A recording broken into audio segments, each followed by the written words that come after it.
Welcome back to another Service Management Leadership Podcast. I'm joined by Hank Marquis.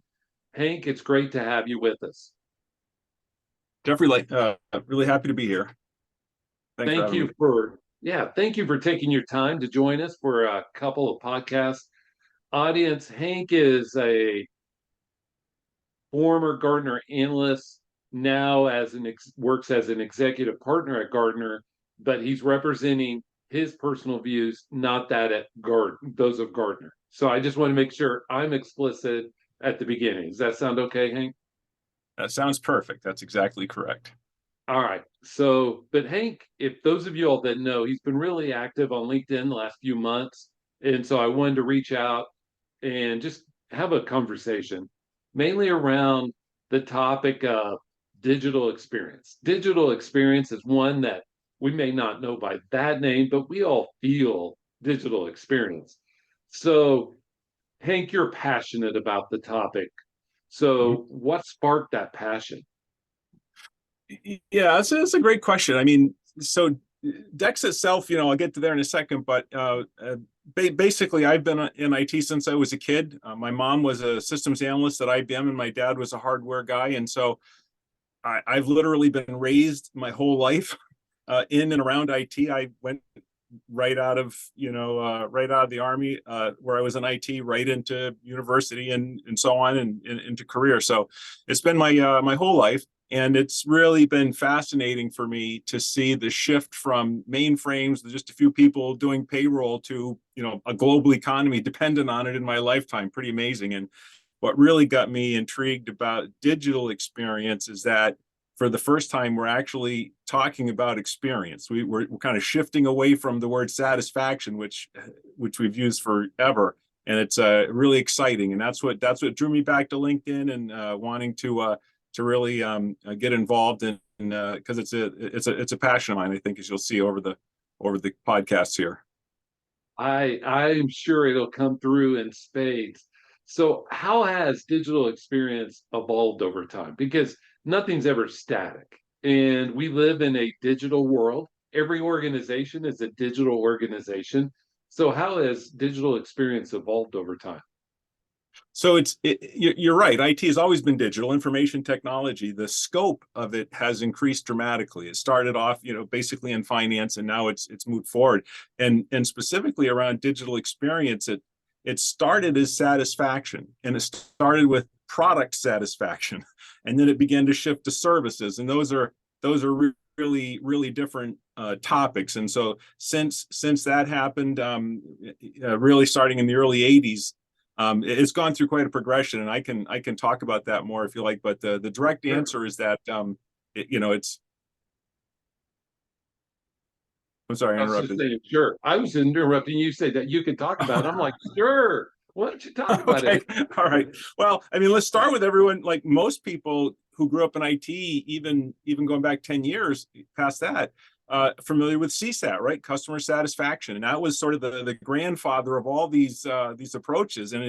But interestingly, it started in 1980. Most of us who've been to Six Sigma schooling, and others have heard of the Kano model. Well, Dr. Kano was a person, and he invented, sort of presented the first model of product satisfaction, the Kano model, and it shows delight and dissatisfaction, and it's got cost and delivery, and it was really built for product managers, product management. So it wasn't really for IT, but interesting, we're still using a lot of it. So that was the beginning of it all, and then sort of it stayed there for a long time. And then in the late '80s, 1988, a group of researchers in marketing put together the first complete theory of satisfaction, service satisfaction. And those folks were called psychometricians, which is an interesting word. It sounds scary. And the field is called psychometrics, and that is all about measuring emotions and feelings, which are a little less logical than bits and bytes and pieces of software. So that was 1988, and that model includes understanding of how people come to the conclusion. And then the really interesting thing that made it complete was that they showed how dysfunction within the IT provider organization or the service provider organization results in dissatisfaction, and specifically which components, and they get it related. So it's a bi-directional model that you can say, I have dissatisfaction. Well, let me use ServQual to figure it out. Or I want to build a service that is great. And you say, well, let me use ServQual to design it. So it's bi-directional. That was pretty impactful. It was pretty heavy. It was published in a marketing journal for professors. So some people have a hard time getting their mind around it. And the good news is a lot of it can be automated, and AI can do a lot of the thinking these days. But between then and now, in 2003, we got Net Promoter Score. And that was in direct response to this. It was like, that ServQual stuff is heavy. We need one question. Let's have one question we can ask. And so they came up with, they found some statistical validity, and would you recommend me to a friend or my business to a colleague, that kind of thing.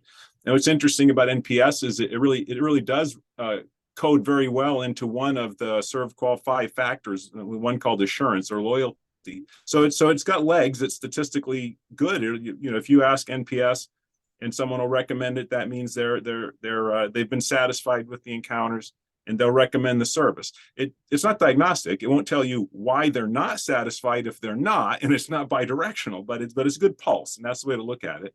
And then it works pretty well. It still works today. And in 2010, we got customer effort score, which is the same thing, only different. It asks a different question. Did we help you solve your problem is fundamentally its question. And that actually codes higher for loyalty, but a lot of people use it in customer service. Obviously, if we're talking about, did we help you, accomplish your goal or solve a problem, we're more tilted towards that side of the business. And then everything stayed exactly the same. There were guys like me flogging the ServQual wagon, and doing it manually for years. And then recently with the pandemic, the whole idea of digital experience and really took off. And the idea that one size doesn't fit all, and we could customize at scale, came out of some of the solutions that we're putting out there. So all of a sudden everybody's digital, and even topics like digital friction come up where people are experiencing a little bit of overload, and it's hard to work from home, and that kind of thing. So it's a continuous evolution. It keeps optimizing. But what they all have in common is a drift away from a physical operational focus of IT, and a shift more and more towards the humanistic side, the emotional side, the feelings. Would I recommend you? That's based on feelings. Did I help you? That's based on my perception. And so on as we get on that path. So I think that humanistic side and using psychometrics to really think about how we run an IT organization is the right way to think about it, and learning how others feel about products and services, and then diagnosing that and reverse engineering it backwards. As I said, that this is the brave new future that actually scares a lot of people. Most IT people are not, I don't know that they're ready, or they haven't made the shift in perception yet to be able to say, I really need to stop looking at all my gauges and start talking to people. Many people get into IT because they didn't want to talk to people. Well, you bring up two points I'd like to push in on, if I may. One is I don't want to say it's a disconnect, but the tension between psychometrics, so we measure feelings. And now we have people in IT who everything is pretty binary, right? Not to be pun intended there, but everything's pretty binary. And so those two are at odds sometimes, right? Like how I feel versus yes, no, and my feelings are really on a spectrum. My feelings, did you have a good day today, is rarely it was awesome or it was horrible. It's somewhere on that spectrum.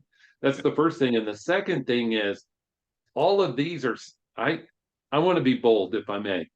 The things that we've used in the past, I don't think we can use in the future. I don't think those past models will carry organizations where they want to go. So a couple of points. I'll work backwards. So it's not an either or, right? So right. Imagine a world in the future where NPS or CES or both, because if you look at it, NPS, so there's the ServQual model has an easy to remember framework. It's called RADAR. And the way our brains work is we like reliability, and that means the service does what I expect it to do. It does it with assurance, which means I can trust it. It has tangibles, knobs, dials, interfaces, books that I can understand. The provider is empathetic. They include me in it. They're not doing it to me. They're doing IT with me. And then responsiveness. It's all those things when I need them, right? So if you think about the Rater model, it's a good way to think about how the brain works, because those are the 5 psychometric factors. So now you take a look at NPS. NPS codes to assurance. That's one of the 5. CES codes to reliability and responsiveness. So now you got 3 out of the 5. And empathy basically codes to engagement, right? So if you have HR engagement scores, you can pull that one. And so now you got 4 out of the 5. So there's some proxies that can point us in a direction. And so that's, maybe a little more futuristic, but so you can still use those tools. And if you sense dissatisfaction, you can drop in with a heavier approach. And heavy is the wrong word. A more comprehensive approach, a diagnostic approach is the way that I describe it. To be able to say, okay, so I got to roll up my sleeves and I got to go to work here. It's just like when we used to work I used to work in a data center. I had a push cart, I had an oscilloscope, I had other things, tools, right? So yep, something's wrong. Well, let me get the toolbox. Well, the IT toolbox is just getting bigger. And so that's kind of, working backwards about maybe we won't use them in the future. Maybe we will, or someone will come up with another one, but they'll be used in combination with something else. I think the other thing to remember is you're absolutely right. The ServQual was a complete framework. And it wasn't just like a piece. It synthesized a lot. And one of the things they have as a really catchy name, it's called ZOT. The zone of tolerance. And the zone of tolerance is in your brain. You say, well, I'm ordering a pizza. I really want it to get here hot because I want to eat it as soon as it gets here. So that's your expectation. I want the toppings on it that I ordered. So I want my pizza the way I ordered it, and I want it hot. Those are my expectations. And then when the pizza gets here and it's cold and it's got heaven forbid broccoli and mushrooms on it, then wow, my perceptions have been smashed. My expectations have been smashed, right? So that's the basis of the zone of tolerance, is to say, what is the minimal? And you can measure that. At what point does each of the 5 factors have to be for me to be successful? And then where do I want them to be? And now you've been able to build a box or a zone with an upper and a lower level. And as long as, and it's, another catchy phrase, as long as you can keep your delivery in the zone, why they're satisfied. They're okay with it because you're doing the job you need to do. So that's kind of the answer there, Jeffrey, working backwards. So the only 2 things I'll add, and I don't disagree with anything you said. NPS has been misused in a lot of organizations that I've seen. And where I was going is the way we think of the experience problem or whatever that opportunity we're trying to solve. Those can be tools, but I think we will soon have to look at those from a different angle.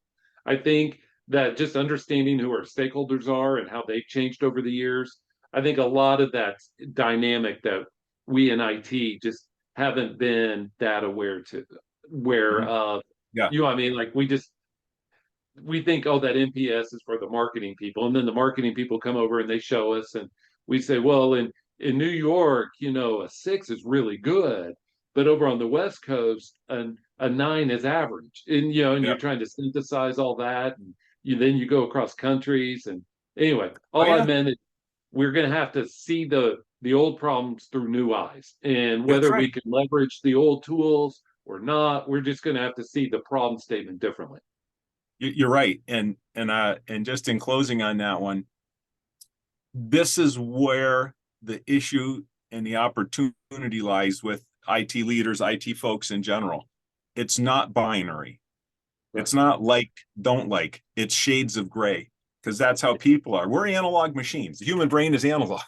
So, that's how we operate. And so that's always been the problem. And I think it's coming to the forefront, to your point.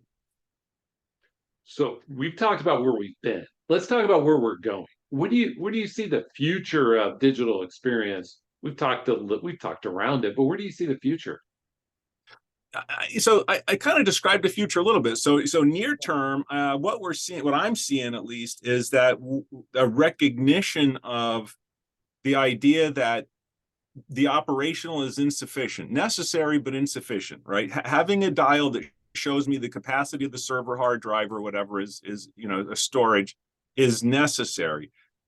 And yes, you can predict if it fills up and we can't print reports, bad things will happen, but that's all reactive. So I think it's a shift into the proactive. And I think that it's leading with satisfaction. And that's what you were kind of talking about. It's the idea that I can't decide I know what's best for employees because I'm the super smart IT guy or gal or geek or whatever. I have to go talk to them. And that's where I was going with, ideas around co-creation and engaging and empathy. It's actually one of the 5 factors. If you don't go and talk to them, here's an example, Jeffrey. Your background is pretty broad.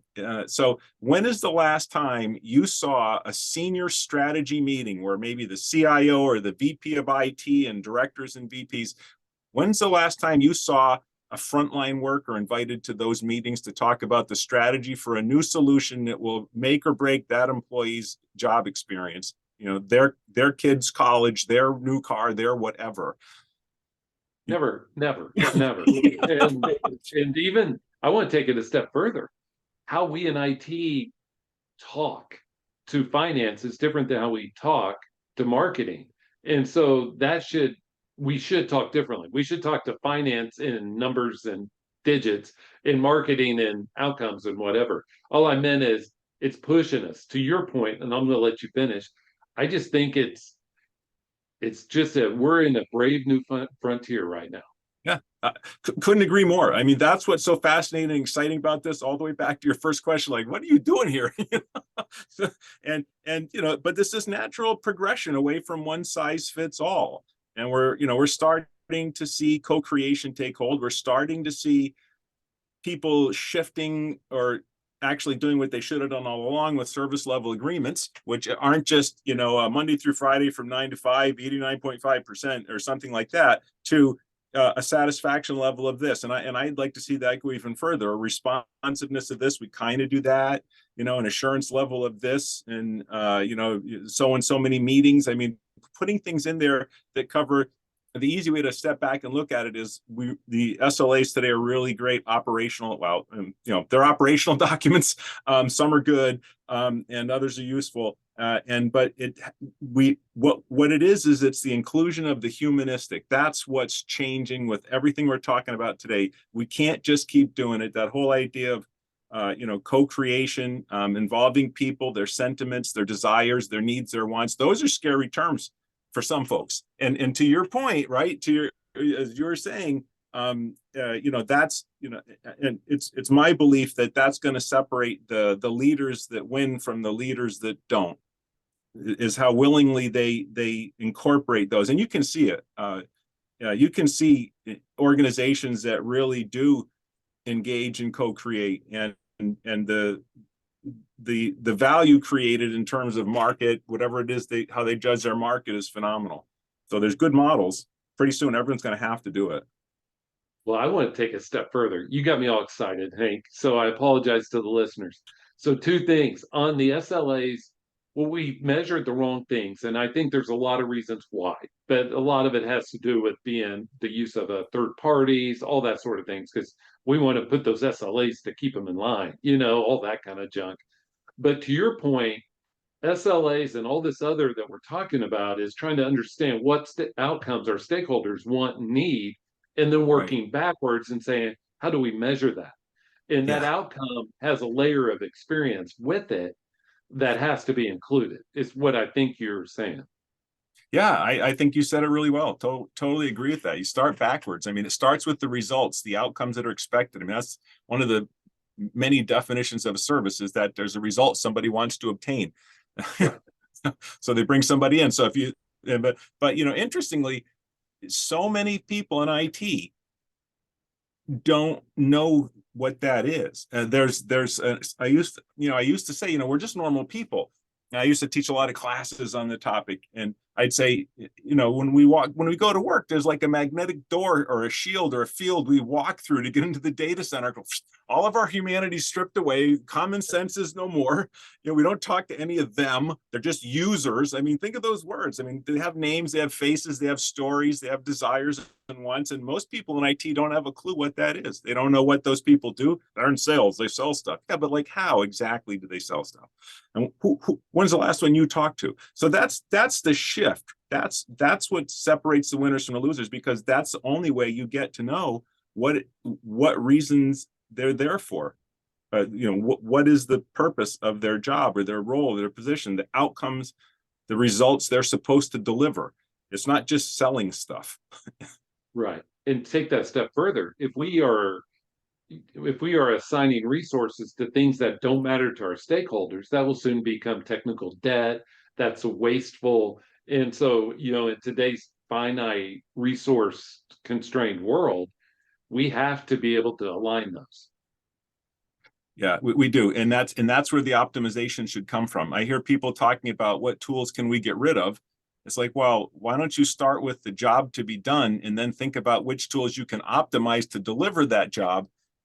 And then that'll help you understand where you might have opportunities to tune some things down or off. Right. Which is a great point. So now you led me to our final question. What are a couple things, 2, 3, 4, that leaders could either know better or put into practice about digital experience?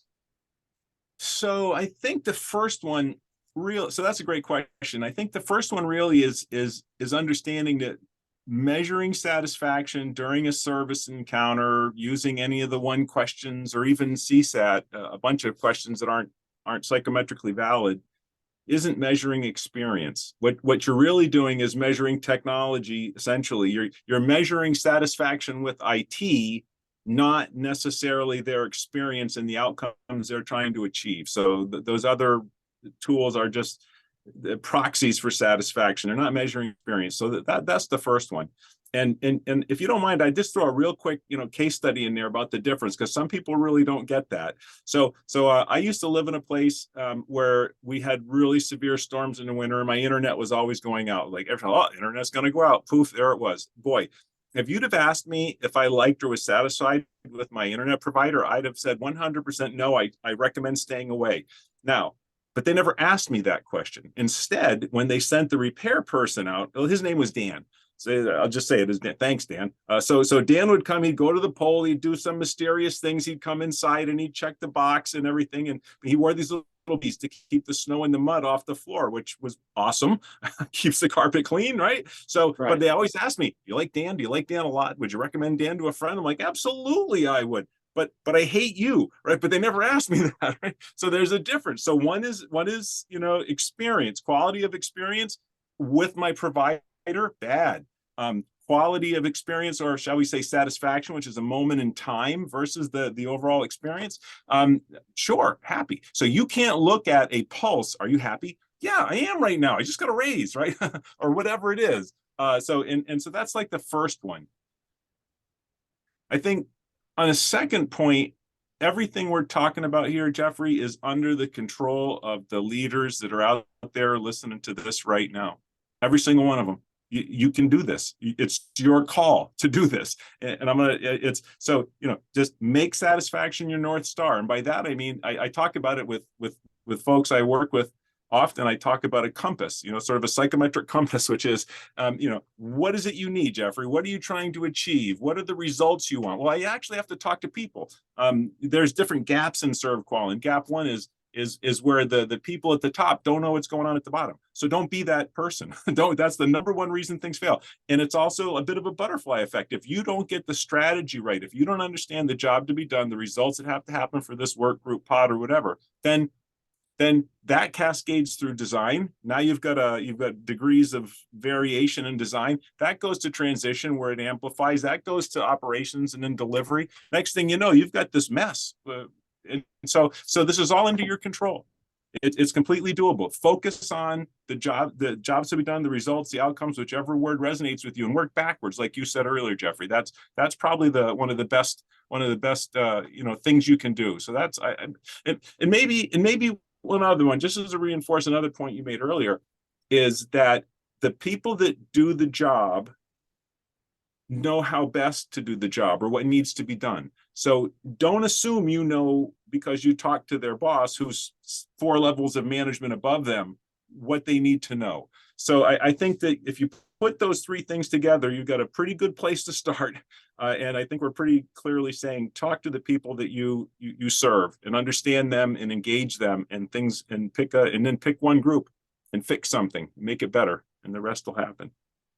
And I would even broaden it out that stakeholders are wide. You know, your stakeholder could be security, but they're not really a user, or risk, and they're not really a user. And we have to include that whole outside in viewpoint of experience, at least in my book. Hank, it's great having you on with us. He'll be back next week, folks. And so, Hank, thank you for joining us this time on the Service Management Leadership Podcast and sharing your wealth of knowledge. Thanks a lot, Jeffrey. I enjoyed it. Looking forward to the next one. Have a great day, everyone.